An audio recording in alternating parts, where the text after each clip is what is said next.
In my whole time working in the pharmacy as a pharmacy technician, I've never gotten as emotional as I did today. So if you're new here, welcome to my channel. You're in for a good story time. I know I'm no longer in my uniform. I did change. I am back home now, and I just wanted to sit down and do this video to kind of like raise awareness as I go through the story time, because this is something common in today's generation and society, and I just thought it would make for a good story time. So before we get started, welcome to my channel. If you're new here, my name is Patricia, and I love to do a lot of like helpful advice videos here on my channel. I teach you guys how to get a job, how to ace an interview, and just how to do better in life and believe in yourself. So without further ado, we're gonna go ahead and get into today's story time, which was something that made me, like I said in the beginning of the video, very emotional, and it hadn't occurred to me, it hadn't happened to me in a long time. I mean, I'm an emotional person, I'm pretty sensitive as well, but my eyes like really teared up today, you know, like they really were like my heart, you know, my heart. And it's not the most severe situation that has happened in the pharmacy, so that was kind of like shocking to me, but I think that it hit home. So that's kind of like why it touched me more. You know, in the pharmacy, you deal with like death, with patients who have cancer, patients who have a lot of, you know, disease. Like you deal with some patients who have like extreme case scenarios. Not all of them, but we've all been there where we've dealt with a patient where we're like, wow. And I've had cancer survivors. I've worked in a medical office where I've seen patients struggling. I've seen, you know, in the pharmacy, patients who struggle with their breathing while the whole like pandemic situation was going on. I've seen quite a few things, but I guess I really teared up today because I just think it reminded me to an extent of myself, maybe. So I'm just gonna go ahead and share it, of course, because, you know, I do follow through with HIPAA and HIPAA policies, which is basically like that we will never disclose any patient's information. I will not be using, you know, any names. I will not be disclosing any personal information of that patient or just in general.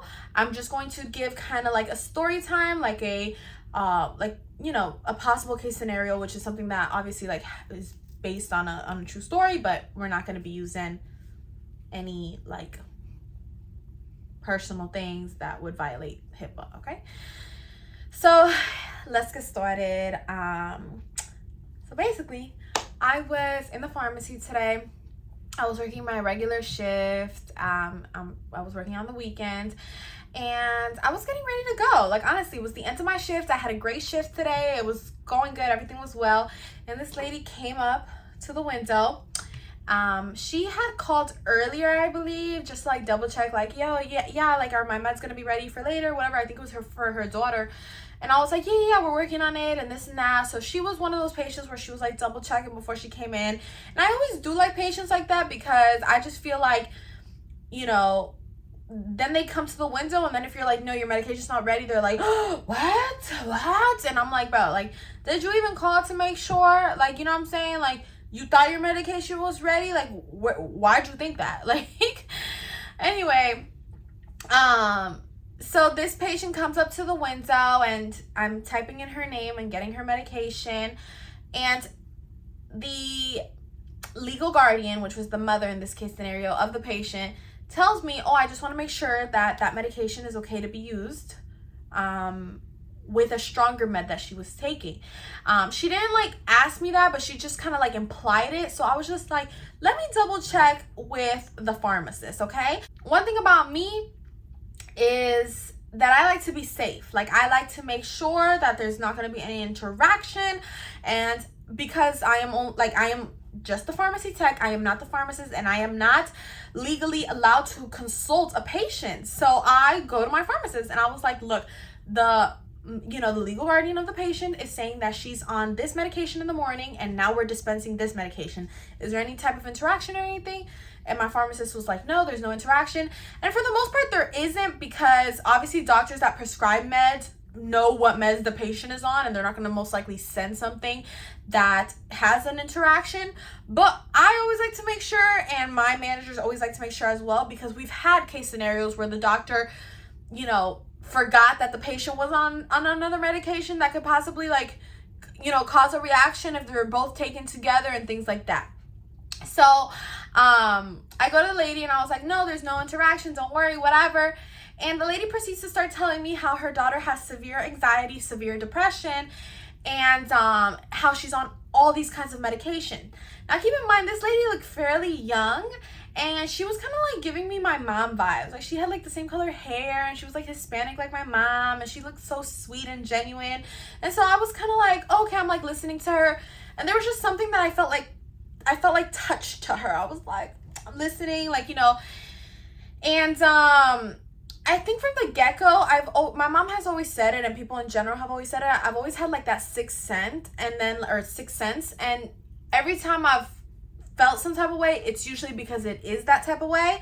And it's weird because when she came in to pick up her medication, she wasn't the one who asked me. Like, she wasn't like, oh, can you please check if there's an interaction? I'm the one that was like, let me make sure there's no interaction, because I just felt like she was worried. And she was like, oh, because my daughter's also taking this medication in the morning, and now we're gonna have her take this one. And that's normal, all the time people come to us and they're already on some type of medication and they're just picking up another one. But she came and she was like, she said that, and I don't know, I felt like there was something I still wanted to ask. There was something about the situation to me that, I just had a sixth sense. So I went, and that's when my pharmacist confirmed that everything was fine. So the lady's telling me that her daughter has like severe depression, severe anxiety. And I asked her, how old is your daughter? Okay. And she proceeded to tell me her daughter was only, I don't want to give the specific age, okay? I know it's not against HIPAA or anything if I do, because it's just a number. But she was younger than 15 years old, already with severe depression and severe anxiety. Her mom was telling me how she sees a therapist, sees a psychiatrist, sees all these type of, all these people who are trying to help her. Her mom was like, I'm the first one who's like open to doing whatever needs to be done so that she gets better. And just hearing her mom talk, she was like, Patricia, I've tried essential oils, I've tried tea, I've tried all the natural remedies, because her mom was the first one saying that she's not a fan of her being on medication, which neither am I. I can be a pharmacy tech, I can be this and that. At the end of the day, I don't think meds solve all your problems. I think there are a lot more natural ways out there. Medication sometimes is useful. It is obviously useful, and it sometimes is necessary, but there's also sometimes where things can be solved without having to use the medication. But sometimes it's just easier to prescribe a med, and so that's why people, they always say, oh, it's up to the patient's discretion, patient's judgment, because, as a doctor, you might make a little bit more money if you prescribe this medication, if you have them come in for the visit, if you have this and that. But truthfully, if you can solve that problem without having to do all these things, then I would recommend that. I always recommend natural ways and all that stuff, because I've heard of a lot of cases where like psychiatrists will prescribe medications just because it means that they're getting more money, and essentially the meds that they prescribe is just making the patient crazier and more dependent, and resulting in them needing to keep going to the psychiatrist. And that's why that psychiatrist is making so much money. But, and this is not all the psychiatrists, this is not everybody, but I have heard, okay, and I'm just saying I've heard. I haven't seen, because I just don't, me personally, I haven't gone to a psychiatrist because I just don't, it's very hard for me to trust people. And I know there's severe measures where you have to trust, and you have to just hope you're, look and do your research and hope you're going to somebody good. But you never know. And in today's society, there could be people who do things for their own benefit rather than yours. And so it's scary when that person is treating you, because you're like, is they're doing it for their benefit or mine? Medication, it's easy to become dependent on medication, especially if it's controlled substances. If they're controlled medications, it's easy to become dependent on it. And you never just want to be dependent in general of anything, of a medication, of a man, of a job. Like, you don't want to be dependent. In my opinion, you shouldn't be. And some of these meds make you a little bit more crazy, a little bit more, you feeling like you need to take that medicine, and it gets you craving more, and then stronger strengths, and it just makes you have to keep going back. And the end goal here is to get off of medication. It's not to always stay on medication, because medications do have their side effects. So anyways, when I hear that this girl is so young, and then her mom starts going through the list of all the meds she's taking, I was like, what? So I'm like, my pharmacist is hearing this, and he walks over, and we're talking to her, and she's tried all the natural remedies, and she's like, she needs to be on these, you know, meds and stuff. And we were like, okay. And then my pharmacist left, and me and her were having more of a heart-to-heart conversation. And all I could tell her after she kind of gave the rundown, because I can understand if you have tried all the natural stuff and it's not working, you know, like, and she feels like, okay, my child does need the medication. First of all, I'm not anyone, especially in that position where I'm on the clock, to, you know, differ or say something else than what is being provided. You know, I have a job, I am on the clock, and this and that, but one thing I'm not gonna do is lie, you know. So if she asked me, she was like, you know, do you believe in natural remedies or things like that? I'm like, absolutely, like, absolutely. I definitely think that they need to be put more into use these days. I feel like everyone just tries to find, you know, other things to help them cope with what they're going through, and if there is a natural way, do that, because that's more beneficial for your body, for your health, for your mind. Anyway, so as we're talking and wrapping it up, all I told her was, I'm like, you know, I understand you, because as somebody who does take care of kids, I know that when your kid is hurting, you are hurting too. As a mother, I'm not a mother, but I know that that lady was hurting just as bad or worse than her daughter. To see the creation, something that you carried in your stomach, in your soul, and your spirit for 9 months, and you delivered in this world, and this is your pride and joy, your little bundle of love, suffering, you in turn are also suffering. There's no parent who's, for the most part, who's gonna be like, yeah, my child has depression, but I'm perfectly fine. So I knew that lady was not okay, especially the way she was talking. She was hurt. I could tell. I could sense it in her eyes, the way she was speaking her words. She was not okay, because her daughter's not okay, and that's understandable. But I'm barely okay when a patient is not okay, and that's a patient, somebody who I don't even know. So I can only imagine if my kid was sick. You know what I'm saying? So I told her, I'm like, don't give up. Don't lose hope or faith, you know. Make sure she's also seeing a therapist, because, you know, therapy does help. And psychiatrists, yes, they prescribe medications, but there's also psychologists who will, like, listen to everything you have to say. And it's very important to talk about what you're going through. And I think to an extent, she was also kind of like letting out how she was feeling with me. I don't know if she's with a therapist or with a psychologist, and she very well should be, not because she's crazy or anything. I think therapy is so beneficial and so essential to anyone and everyone, and especially in today's society, because there's just so much stuff that goes on. But I think she was kind of like also taking a breather and like kind of like, I don't know how to say it in English, but kind of like emptying the waters with me. She was just like letting it all out, and I was like, okay. There was no one else in line. I had done everything I needed to do, and we weren't there for much long. I mean, she was just basically saying, I've tried everything, I did this and that, and I don't know what to do, and that's all she was basically saying. So I told her, I'm like, don't lose hope and stuff. I could tell that she told me she had also another child who was a little younger than the patient, and she was like, oh, but he's like a sparkle of joy, a sparkle of light, this and that. So she was like really proud of her other child, who, you know, apparently has no signs of like depression or anxiety or any of that.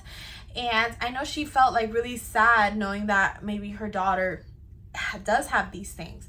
And so I told her, I was like, look, as someone who comes from that, I told her, I was like, I went through a phase where depression and anxiety was a thing. And I told her, I'm like, I had really bad anxiety at one point where I got prescribed medication as well. So it was severe, okay? It wasn't just, I'm anxious, because there's a lot of people here. It got to the point where I was like, like I could not function, okay? And so I went to a doctor, and I didn't go to a doctor. I was taken to a doctor and whatever, and they prescribed me medication.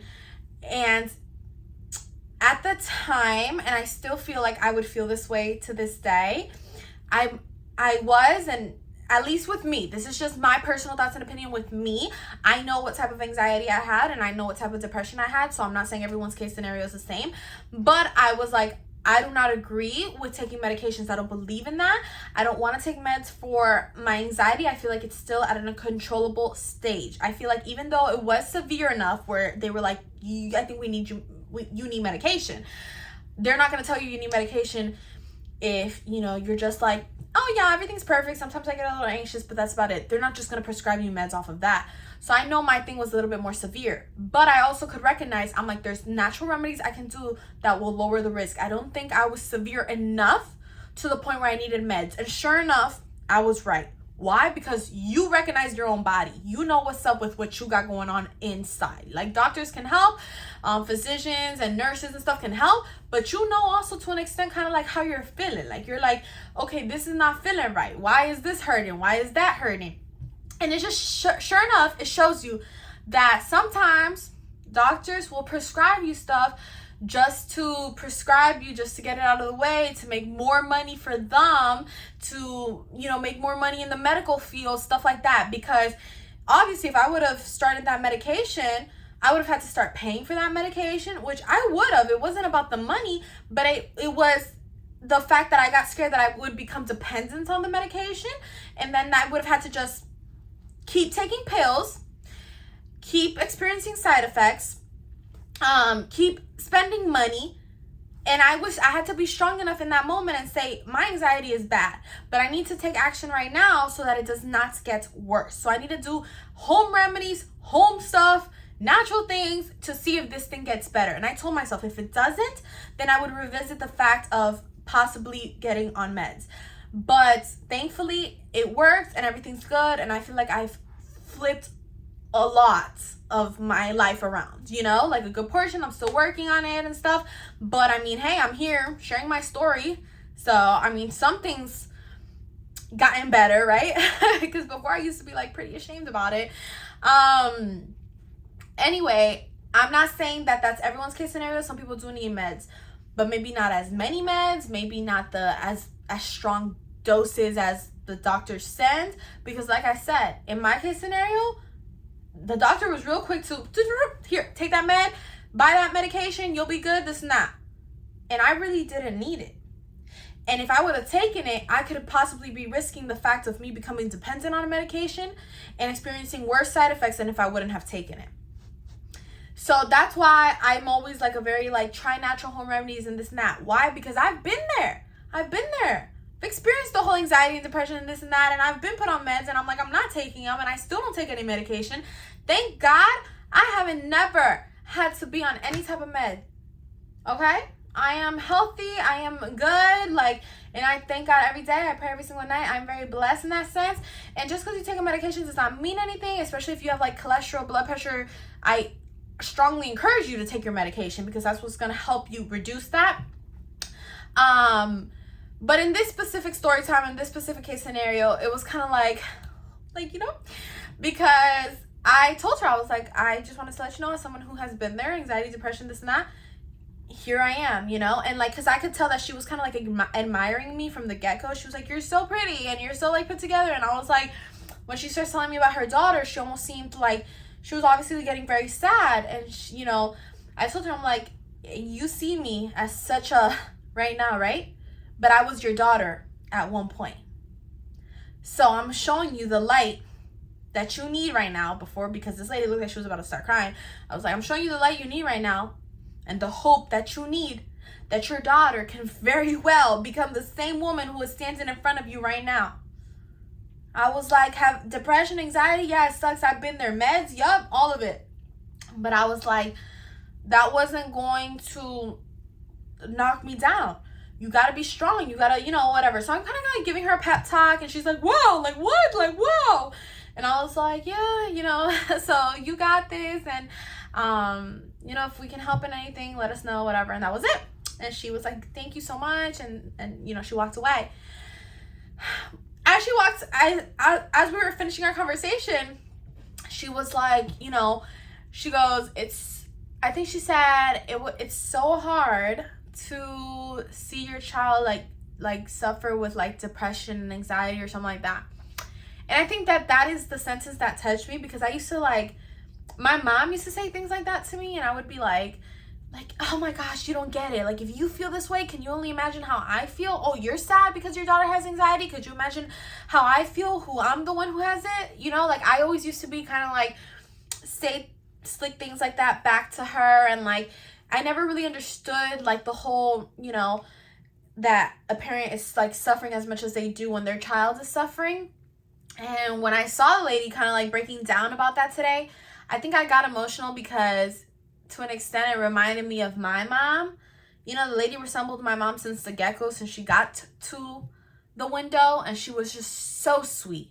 I have nothing but love and respect to her, the sweetest people who come to the window in the pharmacy, because we get so many like rude customers on the daily that it's like that nice person can really, you know, get a hug from me, because we don't get many of those. So she was just so sweet, and yet she has a lot going on in her life. And I think though that sentence kind of like broke me, and she wasn't looking for like a pity pass or like for people to feel bad for her. She was just saying what it was, and that was it. She wasn't even like crying. She wasn't like, oh my god, my life is falling apart. She was like, I am open, I am here for my daughter, and she's going to get better. The doctor says more meds, I guess more meds. And I was kind of like, don't just trust. Like, I was like, second opinion. So, you know, I mean, I'm hoping they get a second opinion, because truthfully, here between us, my opinion here on this channel is that she should not be on that medication. That medication that was sent home to her today, she should not be on it. But I'm not a psychiatrist, I'm not a doctor, I am not anything but a certified pharmacy tech. And I'm just saying, from prior experience with myself, with family members, and from what I've seen in the pharmacy, that patient should not have been on that medication, in my opinion. But then again, what do I know? So anyways, the lady leaves, and my eyes are like completely watered, and I go to my pharmacist and I grab a sheet of paper, and I was like, like, you know, I was like fanning myself. I was like, don't cry, because I had another patient in line. And so I take care of the other patient, and after I take care of the other patient, whatever, I go back to doing my stuff. Sure enough, the lady walks in with her daughter, and they kind of like signaled to me to go back to the window. So I was gonna go back to the window regardless, because I was like gonna see if maybe she forgot something or whatever. And I look at her, and I look at her daughter, and she's like, oh, I brought in my daughter so she could see how pretty your makeup is. And I was like, hi, like, I love kids. One thing about me is I love kids. I don't care how old you are, I love kids. And I don't care how old you are, even if you're not a kid. If you're like, you know, going through a hard time and there's something that I can say to make you feel better, I'll say it, you know? So I was just like, hi, sweetie. Like, and this girl was obviously younger. So I was like, hi, sweetie, you know, like, how are you? Like, you know,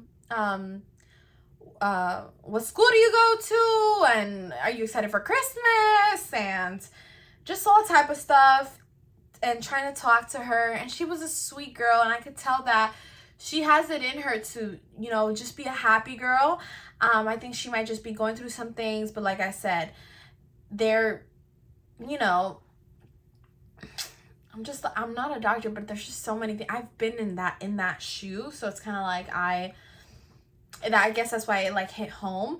I gave her my YouTube channel, I gave her my Instagram, and I was like, you have a friend in me, because, you know, it's true. Like, sometimes you need a little bit more support, and sometimes obviously your parents are always going to give you that support, but when you're in that position, sometimes you hear it more from someone who isn't in your house. You know what I'm saying? Sure enough, this girl could be, you know, if she had like a friend or like a best friend, maybe she'll hear their advice more than the parents, because at that young age, you know, your parents are cool and everything, but you don't always listen to exactly what they say. So even though her parents, and that's why I'm saying, like, when you grow up, you start seeing all these things, and that's why I guess I got sentimental, is because I remember when I was her age, I would think to my mom, like, you don't know what you're talking about. Like, you know, like, I was like, oh, you know, I'm the one that's going through all this. And, you know, sure enough, here I see a great mom just trying to be there for her kid, aka something that my mom also tried to do for me,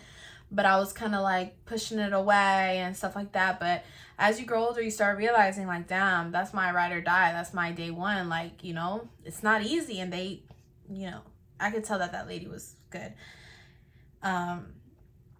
So anyways, I guess I wanted to kind of like raise awareness on number one, medication. Medication is not always the answer to all your problems. Number two, depression, anxiety, all that stuff is real. But you always got to remember to push through. You have to remember that God loves you. You have to remember that there's a bigger purpose, a bigger reason. And I remember through my darkest days, I guess one of the things that kept me going, I was like, the blessing that's coming can't compare to the pain I'm feeling. And since I was like, I'm feeling so much pain, like I was like so sad, I was like, my blessing is going to be so big. And so just the fact that I held on to a lot of hope, I feel like, in my dark times. And that's what really got me to push through. God was everything to me during those dark times. And I found him when I was at my darkest times, because my experience was something that started progressing downhill. I didn't just start at the bottom. I was kind of like always here, normal. I was happy in school and whatever. And then I started just getting into depression, anxiety, all these things. And so when I was the very rock bottom, I think that's when I really started, finding myself and God and all these things. So that's a little bit of my story. And the best thing about being in rock bottom is that there's only one way to go from there. You know what I'm saying? You always got to strive to do better. But I'm here for you guys. And the reason I talk about these things sometimes on my channel, even though it is personal, it's because I want to spread awareness. I want to be here for y'all. I want to be transparent. My life was never, it's still not, and it probably will never be perfect. Nothing in life is really perfect, but you start just being grateful for what you do have and the moments you do create, and you start just living your life and not caring what people think and finding your purpose. And when you do that, I promise, like, everything always gets better, guys. Like, trust me. I'm living proof. As nice as you see me here, as put together as it seems, yeah, she's in school, yeah, she works, yeah, she this and that, I've had my story, my fair story, which I guess I can get into one day. And none of it has been easy. I've gotten through my fair share of struggles and sacrifices and hurts and like certain things that people would be like, oh my gosh. Like I've told very few people a portion of certain things that have happened to me. And they're like, and I'm like, yeah. So I'm telling you guys, and yet here I am, strong, and I have my days where I cry and I sit here and I, it's hard for me, but I remember that my story has a purpose, whether it is to help that one girl or one person or one of my subscribers or two people, whatever. If I can help one person, I am doing what God put me here to do, because I know what it's like, but I feel like I've moved past that and I can hopefully help somebody else. So with that being said, I love you guys. I will see you guys in my next video. Don't forget to like, comment, and subscribe. You guys can go ahead and comment anything that you want. Let's try to keep it positive down in the comment section, because this is like a self-love and awareness video. Depression, anxiety, that shit real. So other than that, I'll see you guys in my next video. You're strong, you're beautiful, and I love you. I'll see you guys soon. Bye.